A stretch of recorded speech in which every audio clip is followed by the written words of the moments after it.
Here, dankie vir die vertroosting wat U vir ons bied. Dat U as te ware vir ons uitnooi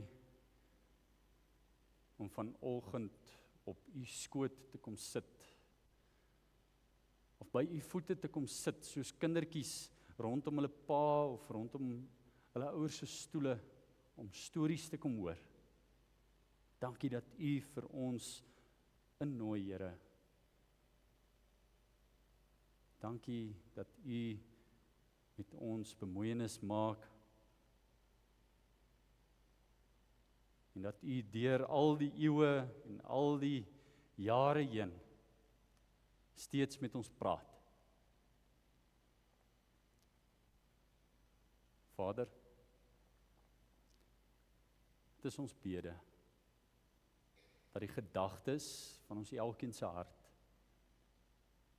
die woorde van my mond vir U aanneemlik sal wees. Amen. Ons skriflesing kom vanoggend uit Hebreërs 12 vers 1 tot 3. 'n Baie bekende gedeelte vir die meeste van ons. 'n Metafoor wat ons al van tevore gehoor het, of 'n figuurlike beeldspraak wat hier gebruik word deur die Hebreërskrywer, waar hy 'n wedloop en die voorbereiding vir 'n wedloop gebruik om vir ons iets te laat verstaan van die Christelike lewenswandel. Ons is in lydenstyd, ons is in die oploop tot Paasfees, en in hierdie tyd probeer ons ook fokus daarop om iets van Christus se lyding en sy aardse wandel tot en met die herdenking van die kruisgebeure ook te beleef en daaroor na te dink, sodat dit ook by ons inslag kan vind.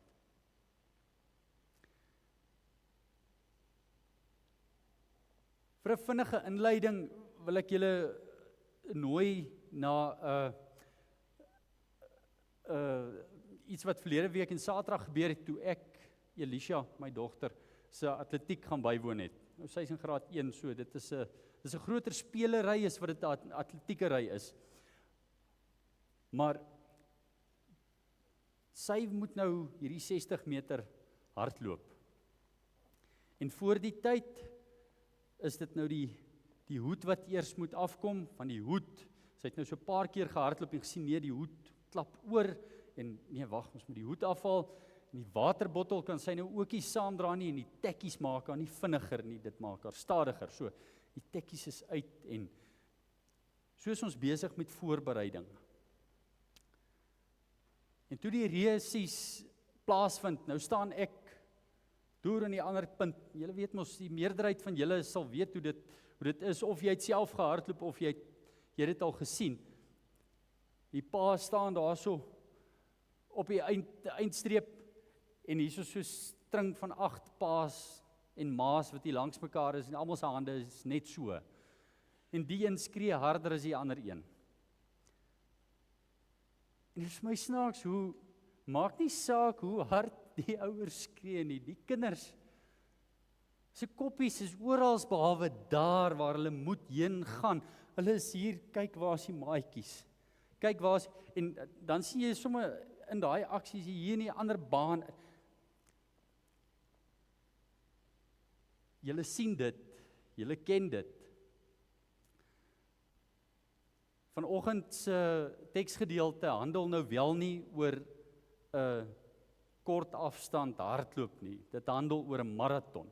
Maar ek dink die beginsels oor jou voorbereiding en waar jou fokus is, waarop jou oog gerig is, kom deur in beide. Ek wil jou oor vanoggend 'n bietjie probeer stem, en dit is bloot net om jou gedagtegang in lyn te hou met waar ons vanoggend gaan beweeg deur die teks heen. Daar's 5 V's waarvoor jy moet uitkyk vanoggend. Daar's baie meer, maar as jy ten minste uitkyk vir hulle, en as jy nou een van hulle mis en jy vang 'n ander een, wonderlik. Maar luister vir daai fees, in die teks en in die gesprek vanoggend. Volëinder. Volëinder. Beteken die een wat alles voltooi, volëindig. Dit is vol ook, dit is volledig, so volëinder. Voorbereiding. Die derde een is vyandigheid. En saam met hom, hulle so pakkie, vyandigheid, vervolging, venyn. Hulle kry die idee. Vierde een, volharding of vernuwing. Die laaste een, vreugde.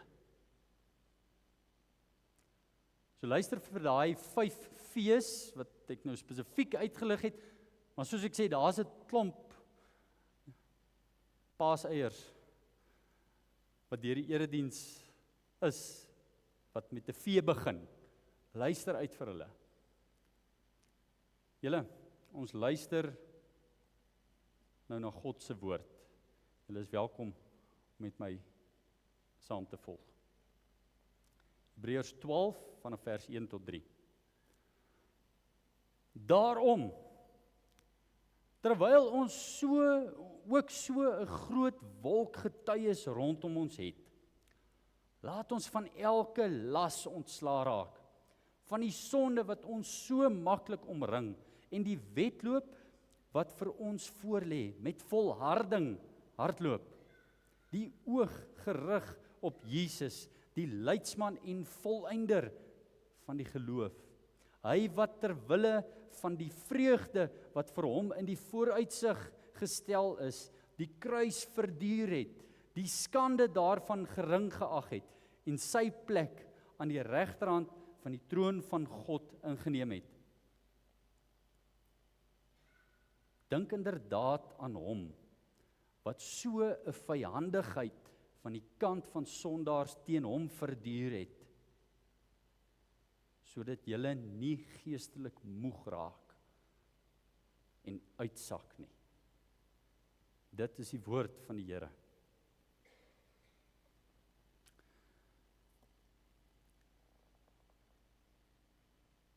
Hierdie teks wat ons nou gelees het, is deel van 'n baie groter verhaal wat ons in die Bybel teekom.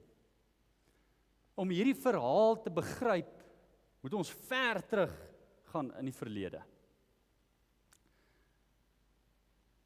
In Genesis lees ons van die skepping, die verhouding waarin God die mens met hom stel. Maak die mens goed. Sê vir die mens, hier is jou plek wat ek vir jou gegee het. Heers, bewoon, bewerk.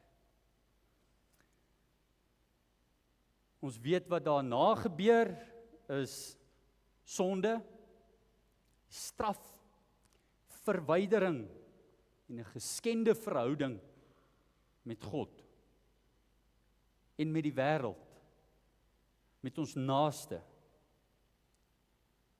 en met onsself. Al daardie verhoudings word vermorsel. Maar God beloof herstel. Die vooruitsig van herstel. Ons lees 'n paar hoofstukke verder. Ons sien daar's 'n vloed. Daar's 'n verwarring van die tale by die toring van Babel, 'n verstrooiing van die volke. En God se belofte van herstel, die vooruit, word gedurig deur uitgedaag. Daar is pogings om dit te verhinder, die hele tyd. Die Ou Testament vertel verder die verhaal van Abraham en hoe God 'n pad stap met die mensdom deur sy verbond met Abraham. Ons kom dan nou, ons vat 'n kort pad tot by Hebreërs 11, net die hoofstuk wat hierheen vooraf gaan. Ons hoofstuk het begin met die woord daarom. Wanneer jy daarom lees, moet jy vra waarom. So waarom hierdie? Nou moet jy teruggaan. Jy moet sê, wat staan daar? En dit is so pragtig hoe Hebreërs 11 vir ons bring by die saal van die geloofshelde, soos ons dit noem. En hy begin by Abel. En hy gaan oor na Henog. En dink, daar waar hierdie name by jou 'n klokkie lui, dink daaroor na, sien die persoon se hele verhaal in hierdie oomblik wat jy sy naam hoor, of haar naam hoor. Abel, Henog, Noag, Abraham, Sara, Isak, Jakob, Josef, Moses, die gelowige Israeliete wat uit Egipte gelei is. Die Israeliete wat gesien het hoe die mure van Jerigo getuimel het. Rahab die prostituut, Gideon, Barak, Samson, Jefta, Dawid, Samuel, die profete, en dan die gelowiges deur die eeue heen wat gesterf het en vervolg is vanweë hulle geloof. Hierdie mense het die gelowiges voorgegaan in die geloof. En ons as gelowiges kan na hulle voorbeeld kyk en bemoedig word. Hulle lewens getuig van die beloftes wat God daar gestel het en van volharding en vernuwing in hulle lewens, hoe God met hulle gehandel het op hulle lewenspaaie. En elkeen van hulle wys as te ware na Jesus. Sê, kyk na hom, volg hom, vasbyt. Dis wat elkeen van daardie gelowiges se lewe vir ons vandag ook kom sê. As 'n klomp hopelose situasies wat ons van lees in die Bybel. Situasies sonder hoop, sonder uitkoms, maar God tree in, tree op en doen dit wat geen mens, geen geskape wese kon verwag of aan dink nie.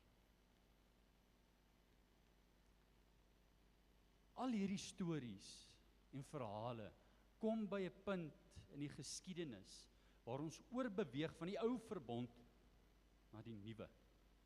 Van die Ou Testament na die Nuwe Testament.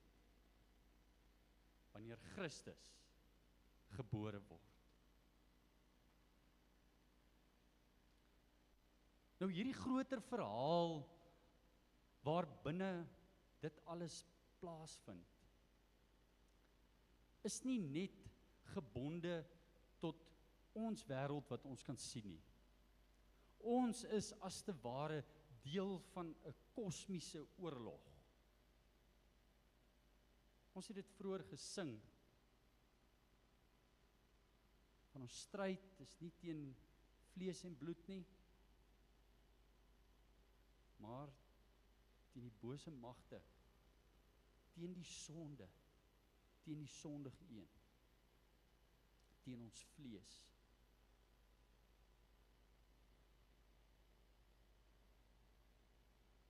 Christus se koms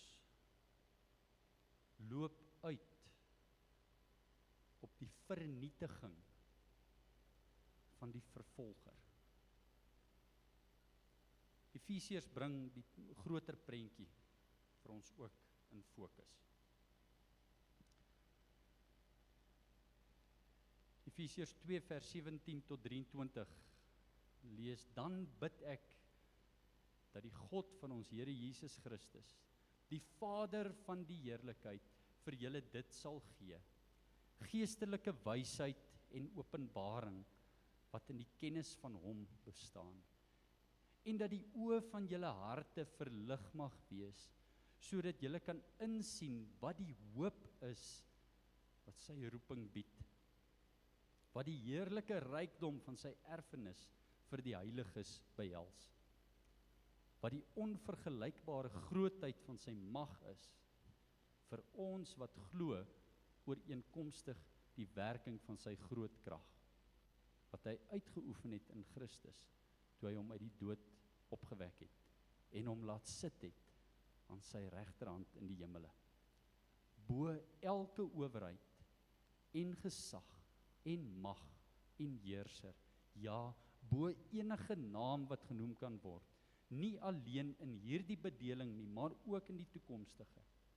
Hy het alles onder sy voete gestel, en aan hom die kerk gegee, as hoof oor alles, die kerk wat sy liggaam is, die volheid van hom wat alles in almal vul.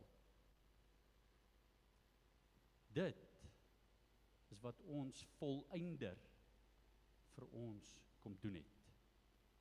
Daardie vooruitsig wat ons het, om te sien waar Christus op sy hemeltroon sit en hy regeer. Alle mag in die hemel en op aarde is aan hom gegee. Dit was die eerste vee, die volëinder, en ek het doelbewus met hom begin, want dit is op wie ons oog gerig moet wees. Jou lewensverhaal pas ook in, iewers, in die kerk van die eeue, se saal van geloofshelde. Die tweede een, waaroor ons gaan praat, is voorbereiding. Wat is die laste waarvan die Hebreërskrywer hier praat? Wat moet ons afgooi? As jy nou aandagtig gelees het, dan sou jy sien die Hebreërskrywer hou ons nie lank in die duister nie. Hy sê van ons dadelik, die sonde wat ons so maklik verstrik. Daardie sonde wat so maklik sy kloue of tentakels so rondom jou kry en in jou lewe inwurm, in elke hoekie en draaitjie in, daar waar jy dink niemand sal sien nie, daar waar jy dink dit nie saak sal maak nie. Maak jou los van daardie goed. Die res van die hoofstuk praat baie sterk oor daai sondes wat ons kan verstrik. Hy sê ook, julle het nog nie so of julle het nog nie ten bloede teen die sonde weerstand gebied nie. Dis 'n stryd om lewe en dood. Moenie sonde geringskat nie. Maar ook, moenie jou volëinder geringskat vir geen oomblik nie. Maar beklei teen daai sondes, maak jou los daarvan.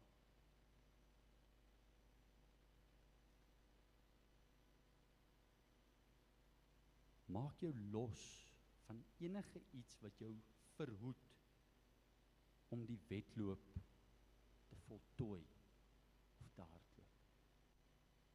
Die derde punt waarby ons kom, praat ons oor die vyandigheid, die vervolging of die vernyn. Moenie vergeet waar jy inpas in hierdie groter storie van die verhaal van die Bybel nie.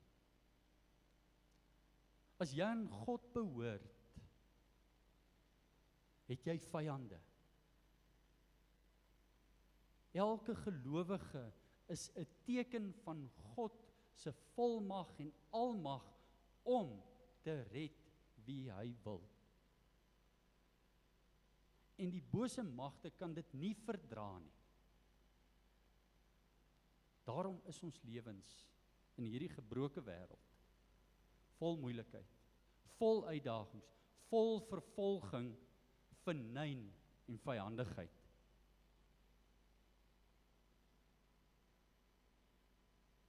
Laat ons nie miskyk hoe Jesus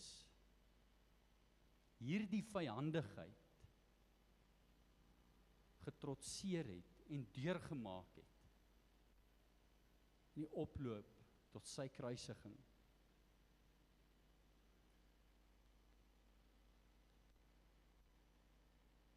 Mense het vir Christus aan 'n kruis vasgeslaan en op een van die mees wreedaardige wyses doodgemaak. Dit is typerend van die hart van die mens.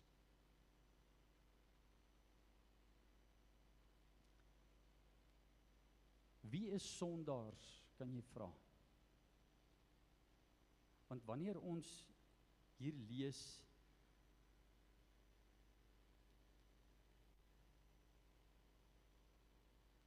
dat hy die vyandigheid verduur het, dan kom ons op 'n punt dat ons besef, daai sondaars is nie ander mense nie. Daai sondaars wat vir Jesus in die kruis vasgeslaan het, was of kon net so goed en wel ek en jy gewees het. God bewys egter sy liefde vir ons, dat Jesus Christus vir ons gesterf het, toe ons nog sondaars was. Laat dit insink. Laat dit insink. Hebreërs 7 vers 26 en 27. Dit is waarom hy ook volkome in staat is, om hulle wat deur hom na God toe kom, te verlos, omdat hy altyd leef, en ter wille van hulle intree. So 'n hoëpriester was ook vir ons gepas, een wat heilig, onskuldig, onbevlek, afgesonder van die sondaars, en hoër as die hemele verhef is. Wat anders as die hoëpriesters nie elke dag nodig het om eers ter wille van hulle eie sondes offers te bring, en daarna vir die volk nie. Want dit het hy eens en vir altyd gedoen, toe hy homself as 'n offer gebring het. Christus het daardie prys, die loon van die sonde, hy in ons plek betaal. Die 4de punt, volharding of vernuwing. Volharding, kan mense sê, is die vermoë om voort te gaan en te ontbeer, om deur te druk, ten spyte van teenkanting en weerstand. Maak nie saak hoe sleg dit gaan nie, om te sê, hierdeur kan en sal ons gaan. En ek gebruik doelbewus die woord ons, want dis Christus se belofte, dat hy met ons is. Jy is nie alleen in jou stryd nie. Al voel dit dalk soms vir jou so.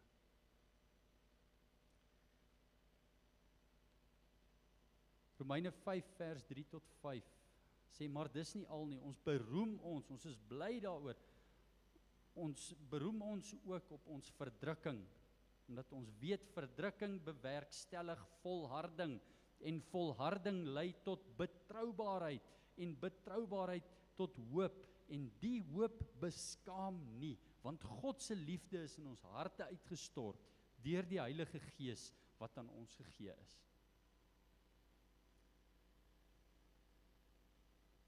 Christus het volhard, hy het verdra en hy het verduur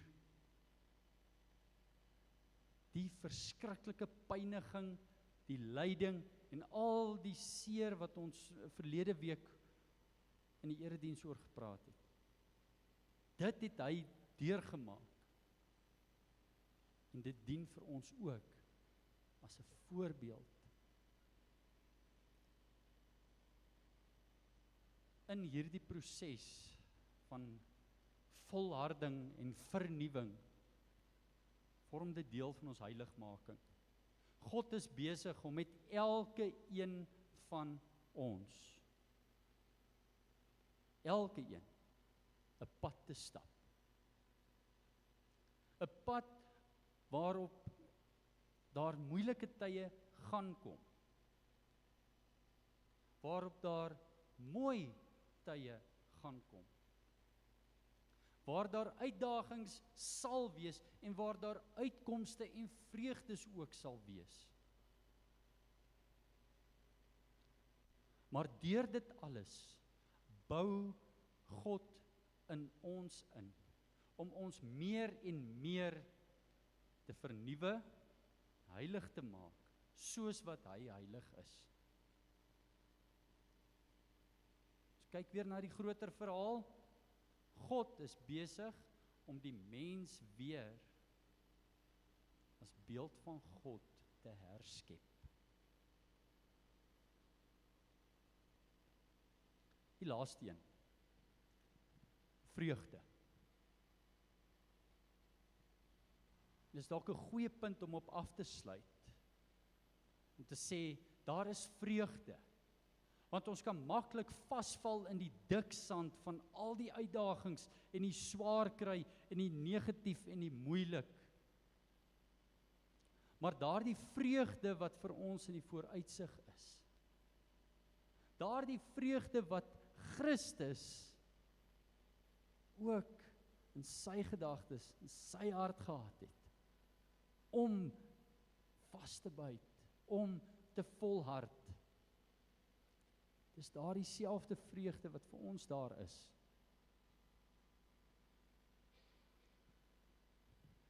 Dink 'n bietjie daaroor. Want dit is vir die Hebreërskrywer ook vir ons sê, dink inderdaad aan hom. Dink, bepeins, pak dit uit. Maak seker jy begryp iets daarvan en elke dag 'n bietjie meer. Laat dit jou gedagtes oorheers wat Jesus gedoen het. Wat Jesus gesê het. Wat Jesus beloof het. Waar hy nou is.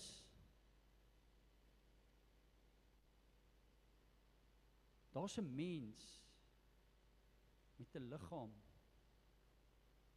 in die hemel. Jesus.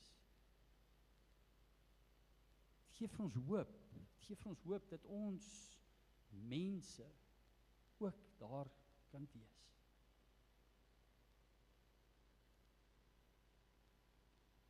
Laat dit jou gedagtes oorheers wat Jesus deurgemaak het.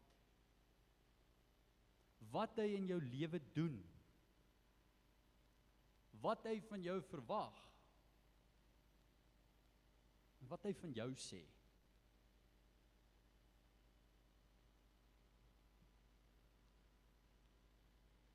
Wanneer jy begin besef waar Jesus is, verheerlik. Dis waar hy is, hy's verheerlik. En wat dit beteken, dink hieraan.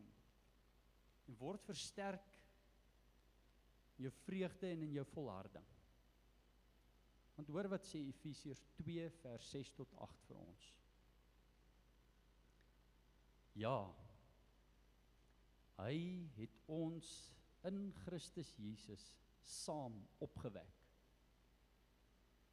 en saam laat sit in die hemel, sodat hy in tye wat kom bewys kan lewer van die alles oortreffende rykdom van sy genade deur sy goedheid aan ons in Christus Jesus. Want uit genade is jy verlos deur geloof. En juis dit kom nie uit julleself nie. is 'n gawe van God. Amen.